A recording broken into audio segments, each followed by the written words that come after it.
ఆవకాయ అన్నట్టు ice cream, చల్లచల్లని ice cream లో ఇన్ని కిస్మిస్లు వేసుకొని ఇంత కాజేసుకొని అది రెడీ. అబ్బబ్బబ్బా, ఐస్ క్రీమ్, చల్లని ఐస్ క్రీమ్ లో ఇంత కాజేసుకొని ఇంత కిస్మిస్ వేసుకొని పిసికేసి ఐస్ క్రీమ్ ని పిసికేసి నాకేస్తే సూపర్. ఆ ముగ్గురు చాలా అందంగా తినిపించారు. ఈ ముగ్గురు చాలా భయంకరంగా తిన్నారు అండ్ ఎక్కువ ఫాస్ట్ గా లొట్టలేసుకొని తినిపించేసి తిన్నారు. అర్చన గారు అండ్ నవిత గారు, కంగ్రాచులేషన్. అలాగే విజయ, వందన వీళ్ళు కూడా కొంచెం లేట్ తిన్నారు కానీ నాకు బాగా తిన్నారు అనమాట. సో గట్టిగా చెప్పట్లు. ఓకే, మన ఈ రోజు ఓ శివంగి రౌండ్ విన్నర్స్ అర్చన గారు కంగ్రాచులేషన్స్, వినీత గారు కంగ్రాచులేషన్స్, సూపర్. సో ఇప్పుడు మన నెక్స్ట్ రౌండ్ లోకి వెళ్ళిపోదాం. మనసులో మాట. తన జీవితంలో జరిగిన కొన్ని సంఘటనల్ని మనతో షేర్ చేసుకోవడానికి, తన మనసులో మాటని మనతో పంచుకోవడానికి ఇప్పుడు మన ముందుకు వస్తున్నారు భాగ్య గారు. మీ లైఫ్ లో సంఘటన చెప్పాలనుకుంటున్నారు, ఏంటది? అమ్మ నాన్నకి మేము నలుగురం కూతుళ్ళం, 2 అబ్బాయిలు ఉండేవాళ్ళు. సో నేను చిన్న కూతుర్ని, 5th క్లాస్ చదువుతున్నాను. సడన్ గా ఏమైందో తెలియదు, మా నాన్నగారికి హాస్పిటల్ తీసుకెళ్లడం జరిగింది. హాస్పిటల్ తీసుకెళ్ళినప్పుడు అక్కడ బోన్ క్యాన్సర్ అని చెప్పారు. ఎలాంటి ట్రీట్మెంట్ లేదు, బహుశా కొన్ని సంవత్సరాలు బ్రతుకోవచ్చు అన్న ఉద్దేశం కొద్దీ హైదరాబాద్ తీసుకెళ్లడం జరిగింది.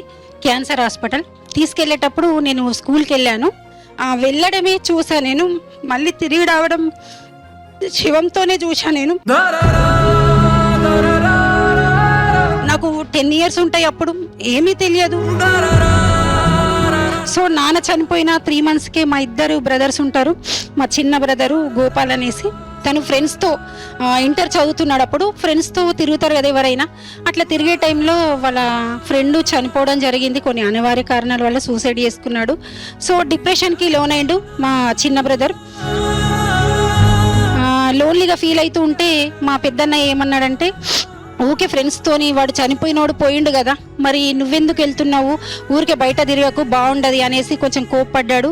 సో అదే కోపంలో వెళ్ళి తను సూసైడ్ చేసుకోవడం జరిగింది.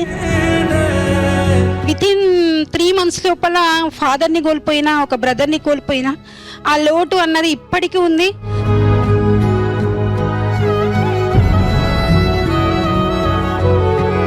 సో పెద్దన్నయ్య ఉన్నాడు కానీ తెలుసు కదా అందరికైతే ఫ్యామిలీలలో ఎలా ఉంటారో. మ్యారేజ్ అయిన తర్వాత ఇప్పటికీ తల్లి వాళ్ళ ఇంటికి ఒక కూతుర్ని ఎంతో మంచిగా తీసుకెళ్తారు, ఆదరిస్తారు.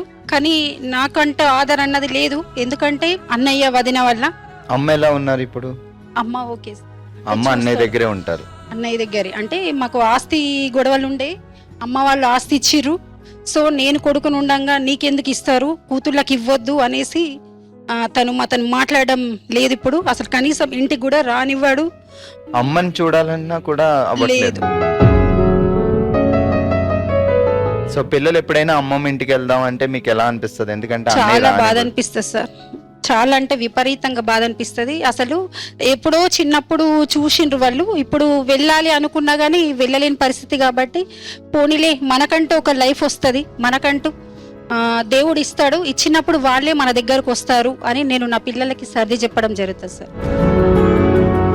ఎప్పుడు జీవితంలో డబ్బే ముఖ్యం కాదు. సో బంధాలు, బాంధవ్యాలు. చాలా మంది అమ్మా నాన్న లేరు అని బాధపడతారు. సో ఉన్న అమ్మని చూసుకోలేకపోతున్నారు. మీ బ్రదర్ పేరేంటి?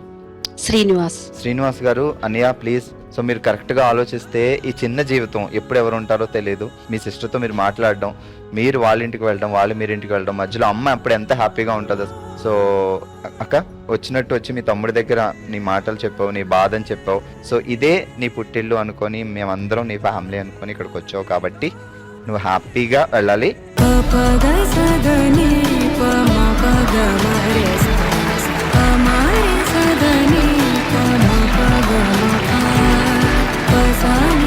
తొందరలోనే అమ్మ, నువ్వు, అన్నయ్య అందరూ కలవాలి, అందరూ హ్యాపీగా ఉండాలి అని మా అందరి కోరిక.